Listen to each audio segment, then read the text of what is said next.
ইয়েলা হাবিবি দেখ ওরাতে লেবু এর রমজান মাসে আমরা শরবত খেয়ে বেলায় লেবু খাই না আর ও দুইটা লেবু লই হাঁটি চলে যাচ্ছে যেমনি হোক দেখ ওরে হাজিতে খুঁজতে হইব চল আজ ওরে কিডন্যাপ করে লই যাব Watch me go quiet. He's lebu. What's bad? এ বেড়া এ হালার ফলা কয় কি আয় এ বেড়া এ লেবু লাগবে লেবু এদিক দে মোর লেবু লাগবে হালার ফলা কি কসুং সাংফু আমি বুঝি না লেবু লাগবে লেবু দে Hey, তোরা আমার কাছে লেবু চাইতেছস?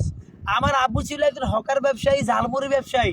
আমি হয়ে গেছি রোজার মাসে লেবু ব্যবসায়ী। আমি লেবু দিব না কারণ লেবুর যে দাম বাজারে আমি এটা দিয়ে কুটিপুটি হব ব্রো। এ রোজারা কি খেতে পারি না এক গ্লাস লেবু শরবত এত রেটি আর দিতাম এদিকে দে